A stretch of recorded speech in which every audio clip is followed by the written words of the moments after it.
I decided, as I was using our own production company, that it would be a good idea to go into detail on what I thought were the ideas behind our production company, so that when, say, if we'd use something like Warner Brothers, we can just look up their film history and see how it worked with our film. So I decided to make my own sort of history of the production company, so that then I could link it to our film and show that I've gone into detail over the company and not just looked at the analysis of the name. So I've said that it's an English production company and it specialises specifically in films, but it's also branched out to music, the music industry, and also television programmes. I've also said that the company is well known for the film noir genre, as well as other genres such as thrillers, comedies and romance.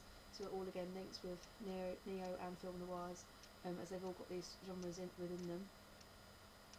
So when an audience sees the advert or advertisement for a film such as our one and sees Mortel Productions, they know that it's linked to films with those sort of genres in them, so it sort of gives the target audience an idea of what the film's going to be like, so they go and see it. I've also said it was founded this year and that it's also linked to television programmes that involve crime and thrillers, so again you've got the genres that link with the film noir in there, looking more at the corrupt side. I've also said that it's linked to actors such as Hannah Reynolds, so I know I've made this up as she was one of the actors in our films, but in a lot of ideas with the media, once you have someone or sort of company, they're a lot of the time linked to certain actors. So if you look at the director Tim Burton, he's linked to Helena Bonham Carter and Johnny Depp as his actors in his films, and a lot of the time when you hear his name, you know one of them are going to be in his film, so you know it's going to have very good acting in it.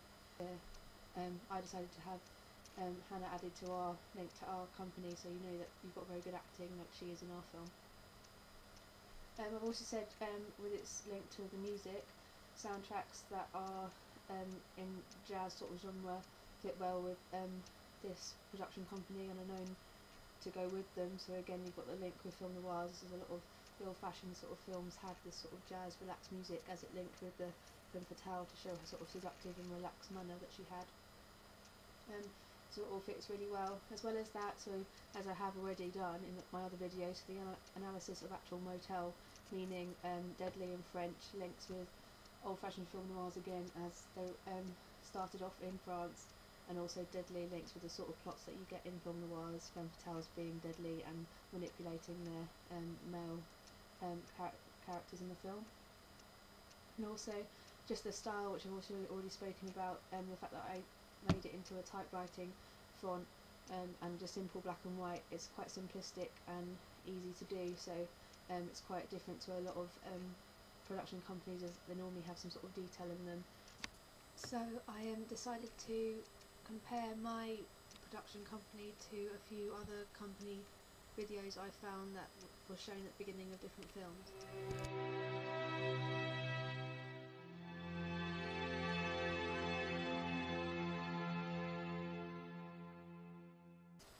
So in Focus Features opening for their logo, you've got the really powerful music, and also you've got the lights in the background of like blues and golds, and it all links with the colour of the text you've got and the blue line underneath the two words.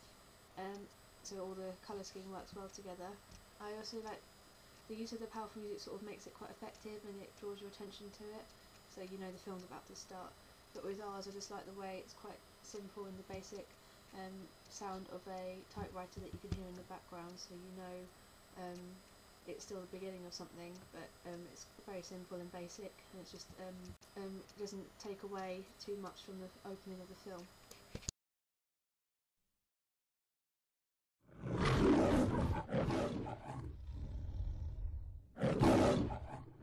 So here you've got MGM's production logo. Again, it's quite an elaborate logo, which contrasts quite a lot with our one.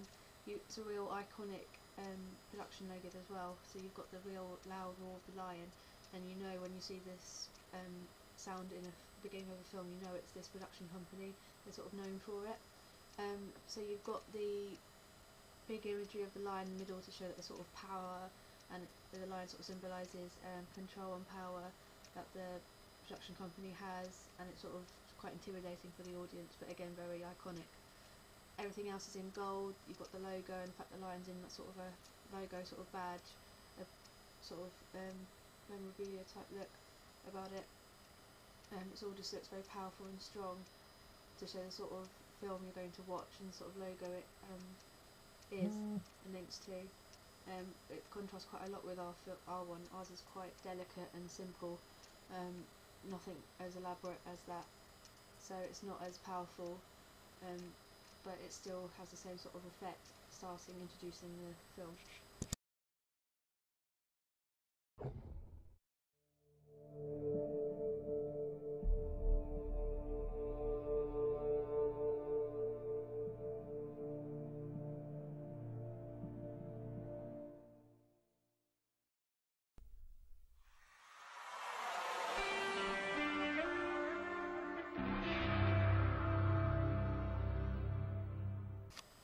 So this is a production logo for GK Films. Again, I picked this one because I thought it linked quite well with our production company. Unlike a lot of the others I've already shown you, they're very elaborate and big and grand, and I've used a lot of technical elements to it and to make it quite effective, whereas this one still is effective yet very simple. They've just moved the text in from an angle and had the effective music going along with it, so that it looked like it was moving with the music. You just got the bold GK and sort of a stone sort of colour, and then Films is a bit lighter, so it's less important as the name of the production company. It's just a simple text on the screen. You just have the light going across to give it a bit of extra, more elaborative effect, but it still gets the message across of the production company, and you're aware of the company running the film, and it's quite effective, and I think it links quite well with our production company, and the idea just using the typewriter to bring the text in, again just tells you what you need to know.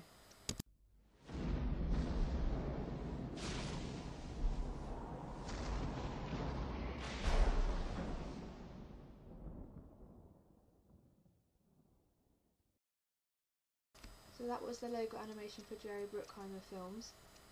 Again, completely different to our production company. It was very fast paced, with a great impact. You sort of followed the camera going down a road at a very fast speed, so everything sort of rushed past the audience, and you just sort of could hear the lightning in the background and see the one single tree, which is sort of the imagery you get with this production company. So when you see a film and you see that, you know they're linked.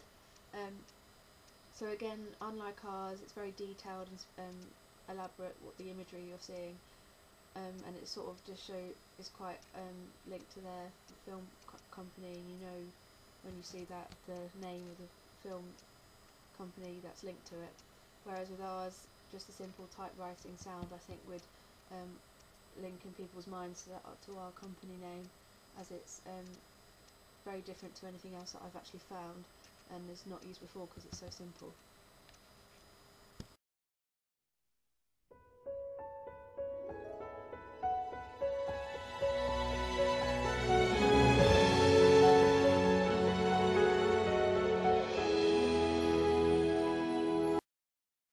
The reason I chose this animation to analyse was really the music in the background.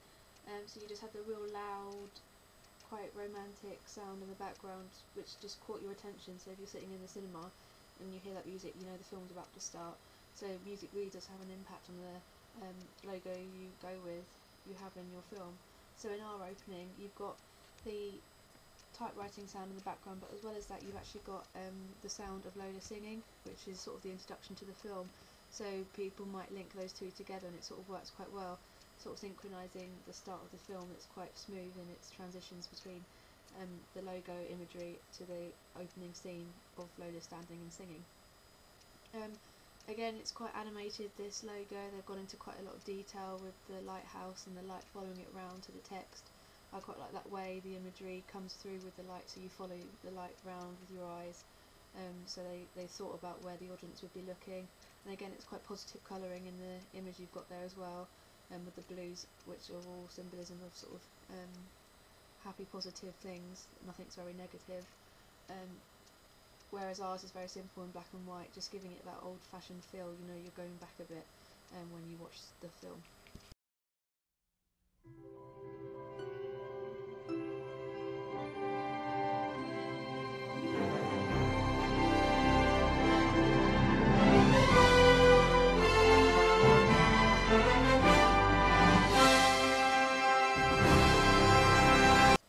So to me this is one of the most famous production company logos I've seen of TriStar. You've got this one, and there's the Statue of Liberty Angel one they also do, which are very linked to them, and you know as soon as you see that imagery the production company it is. So again, a lot of these companies are known for their logo, so you can tell it's a very important part of their marketing to have a really good animation to go with their film. Otherwise people might not realise what production company it is, and filmmakers might not want to use them if it's not a very good logo. So again, the sort of imagery you get with this one, it's sort of heavenly, with you've got the big angel wings on the horse, sort of supernatural sort of idea up in the sky. What you're going to see is perfect type thing, which again gets the audience interested in the film.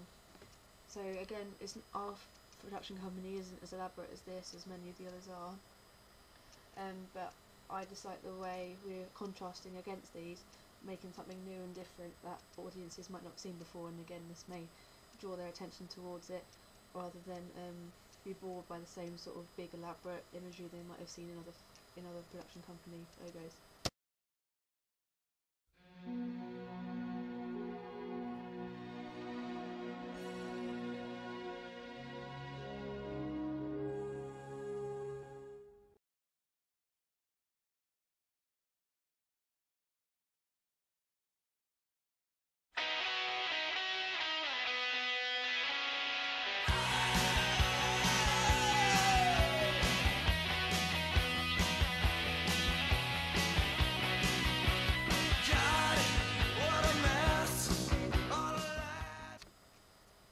So the last two logos you have seen are both for Miramax Film Productions. So you've still got the imagery of the New York skyline in both, so you've got that link. However, as you can tell, both the videos are very different in their style and genre. So the first one's a lot more relaxed, whereas the second one's got the rocky music in the background. So I just wanted to show you that production companies are adaptable and they change to fit the genre of the film they're producing. So with our production company we could easily change our logo to adapt to different films, so you're not stuck in that, restricted into that one type of genre. So we could change the sound in the background of the typewriter or the font or something, but still keep the sort of maybe typewriting feel to it, so you know that's linked to our production company. Like here, Miramax has still kept the New York skyline in the background, so you know they're linked to that imagery and you still remember them as Miramax, even though it's a completely different genre and type of animation they've brought into it.